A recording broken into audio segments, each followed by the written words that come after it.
Baal worship. Baal worship is the recreation in the occult now of certain fertility rituals. Remember, Baal, this is just, again, another countercultural name for Nimrod. He had many names as it spread throughout different cultures. Now, I'm going to, once again, I'm going to try to put this as tactfully as I can. But you've got to know the truth about this. That maypole is nothing but a phallic symbol. It's for this reason that the people on the ground are dancing around in that familiar circle again. It represents the female reproductive organs. This is a mating fertility ritual.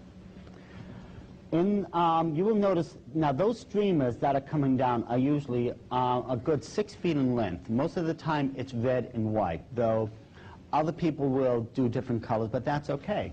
Because the men, they're dancing around in a clockwise fashion. That's known in the occult as widowshins. The women, they're dancing in the counterclockwise fashion, which is known as diosol.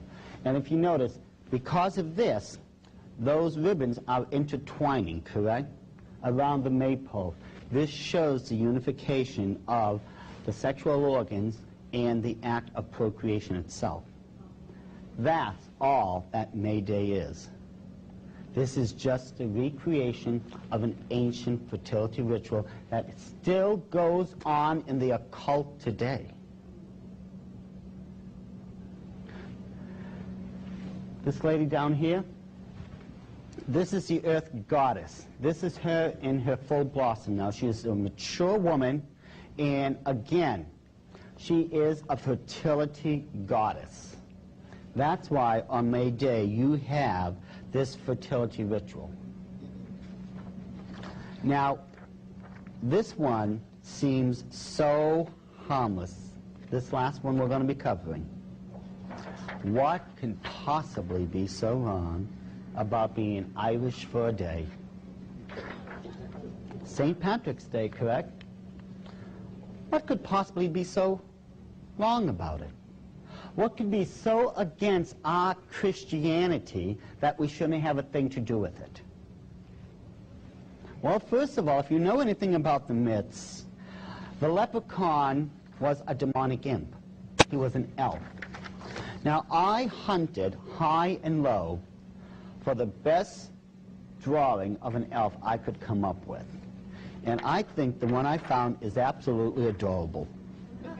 Isn't he a cute little fella? I mean, he looks like a Keebler elf. You know?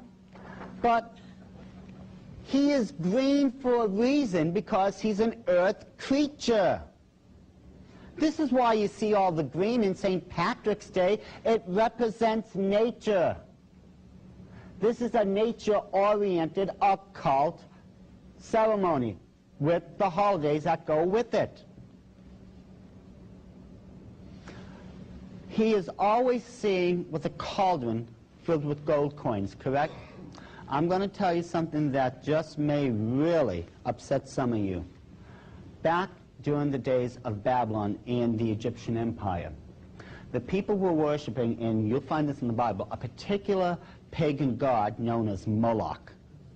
Moloch was usually depicted as a giant bronze demonic statue with 2 horns, and he would have his hands outstretched over a fire pit.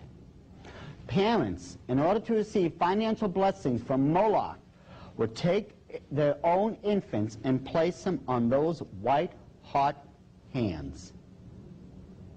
And if the children were old enough to walk, they would take the child and throw him into the fire pit. All this because they wanted to receive a financial blessing from their god known as Moloch. It's for this reason that why this demonic creature has that pot of gold.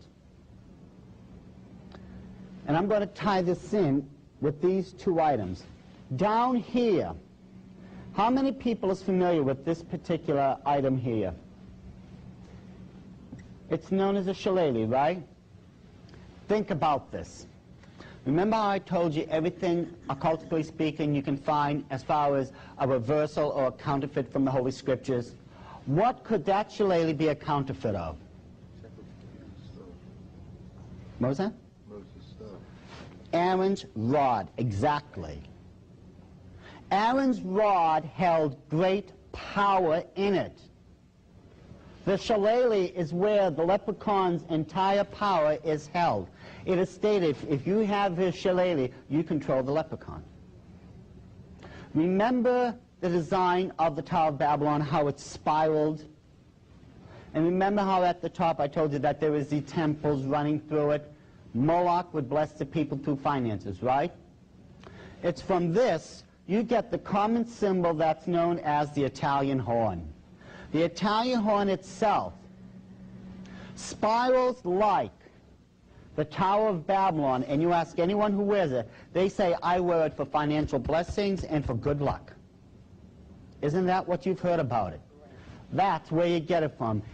It came first from the shillelagh. The shillelagh was a counterfeit of the rod of Aaron, and they took that symbol and made it after the fashion of the Tower of Babylon. This is how it all came into being.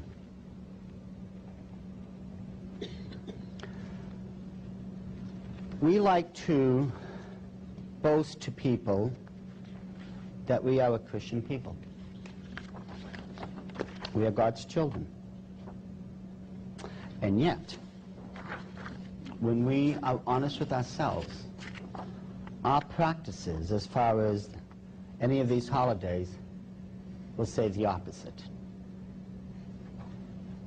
Those in the occult, those who worship Lucifer or Satan, whatever you want to call him, whatever occult religion these people are involved in, they're the ones who created all these occult holidays. They continue to this very day. Let's face it. We have Christmas, we have Easter, we have Halloween, we have May Day, St. Valentine's Day, St. Patrick's Day, so on and so forth. We really have to make up our minds, folks. Hosea once again said, my people are dying for a lack of knowledge. Well, the thing is, you've got the knowledge now. The question is, what are you going to do with it? We want to say that we're committed Christians, but are we committed to God, or should we just be committed?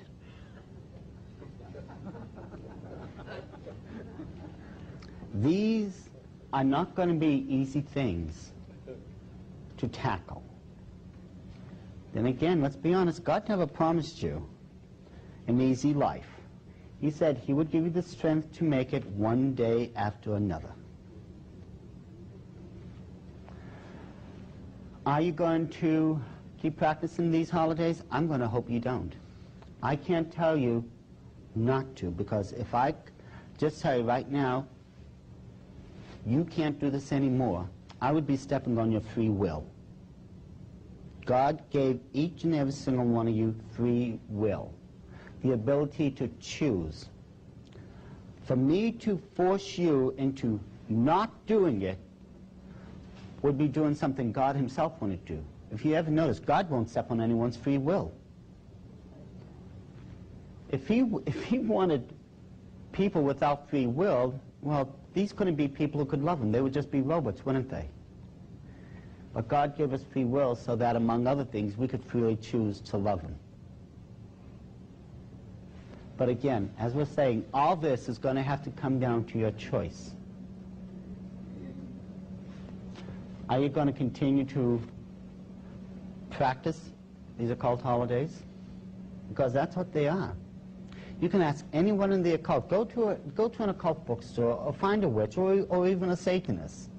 And after you witness to them, ask them about them. They'll tell you. Some of you may be able to just stop it just like that. God be praised if you could. Some of you may have to try to do this slowly. Because let's face it, a lot of this has very deep roots into